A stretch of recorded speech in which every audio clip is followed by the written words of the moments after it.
वारकरी संप्रदायामध्ये 60% असे लोक आता आलेले आहेत की जे धर्मांध शक्तींना बळ मिळेल अशा पद्धतीची मांडणी करतात असं वक्तव्य केलेले शरद पवार यांनी.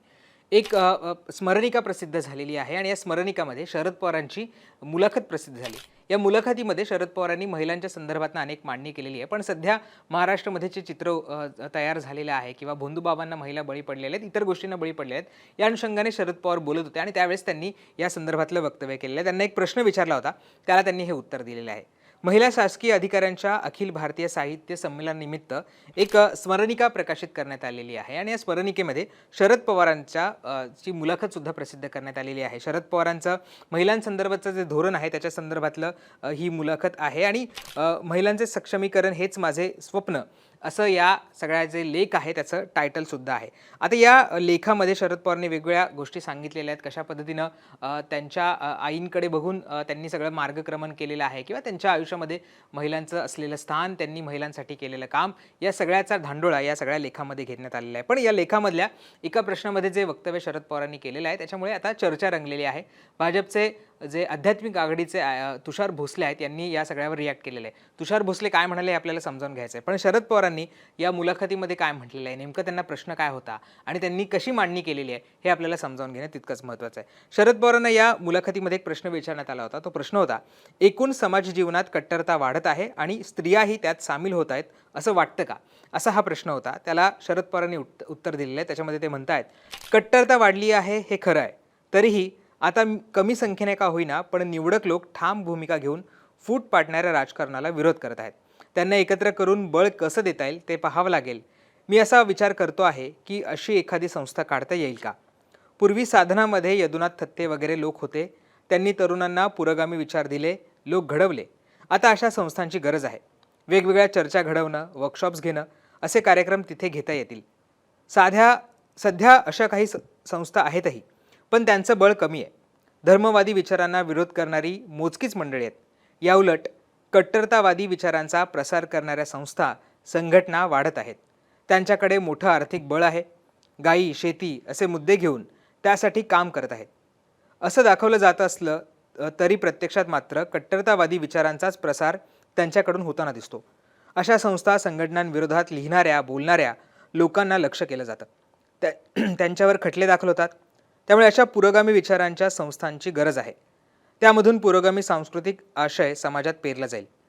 दुसरीकडे वारकरी संप्रदायासारख्या समतेच्या चळवळीतही हे प्रतिगामी लोक घुसखोरी करू लागले आहेत. वारकरी संप्रदायामध्ये 60% लोक हे बोलताना धर्मांध शक्तींना अधिक बळ मिळेल अशा पद्धतीने मांडणी करतात. म्हणून आता आम्ही यादी करायला सुरुवात केली आहे.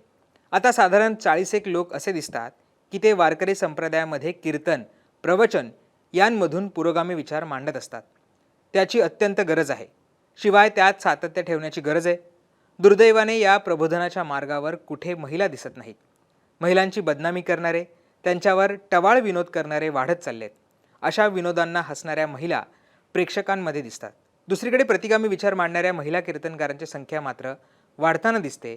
हे दुर्दैव आहे असं शरद पवार यांनी त्यांच्या या मुलाखतीमध्ये म्हटलेलं आहे. आता एक जो मुद्दा त्यांनी उपस्थित केला की वारकरी संप्रदायामध्ये 60% लोक हे बोलताना धर्मांध शक्तींना अधिक बळ मिळेल अशा पद्धतीची मांडणी करतात, असं त्यांनी हे सगळं वक्तव्य केलं होतं. आणि त्यानंतर आता या सगळ्यावर चर्चा सुरू झालेली आहे.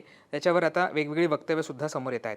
आचार्य भोसले, जे मी तुम्हाला म्हटलं की आचार्य तुषार भोसले की जे भाजपच्या आध्यात्मिक आघाडीचे प्रमुख आहेत, त्यांनी शरद पवारांवर हल्लाबोल केलेला आहे आणि शरद पवारांवर टीकासुद्धा केली. त्यांचं म्हणणं आहे, त्यांनी खरं तर शरद पवारांना थेट मौलाना असं म्हटलेलं आहे. त्यांनी म्हटलेलं आहे, अहो मौलाना पवार, जेव्हा तुम्ही जाळीदार टोपी घालून ज्या लोकांबरोबर इफ्तार पार्ट्या झोडता ते तुम्हाला धर्मांध वाटत नाहीत, पण रामकृष्ण हरी आणि ज्ञानोबा तुकोबाचा गजर करत सामाजिक समता जोपासणारा आमचा संप्रदाय तुम्हाला धर्मांध वाटायला लागला. तुम्ही आयुष्यभर वारकरी संप्रदाय हिंदू धर्मापासून तोडण्यासाठी खूप कारस्थानं केलीत आणि आता 40-50 लोकांची टोळी त्यासाठी तयार केली आहे. पण एक लक्षात ठेवा, हा तुषार भोसले जोपर्यंत जिवंत आहे, तुमचं षडयंत्र मी यशस्वी होऊ देणार नाही, असं तुषार भोसले यांनी त्यांच्या ट्विटमध्ये म्हटलेलं आहे. आता शरद पवारांनी नेमकी काय मांडणी केलेली हे आम्ही तुमच्यापर्यंत पोहोचवलेलं आहे. शरद पवारांचा हा जो म्हणण्याचा अर्थ होता तो काय होता हे सुद्धा आम्ही तुमच्यापर्यंत पोहोचवायचा प्रयत्न केलेला आहे. अर्थात अनेक कीर्तनं आपण अशी बघितलेली आहे की ज्याच्यामध्ये कीर्तनकार महिलांबद्दल जी वक्तव्य करत होता त्याच्यानंतर वाद निर्माण झाले होते.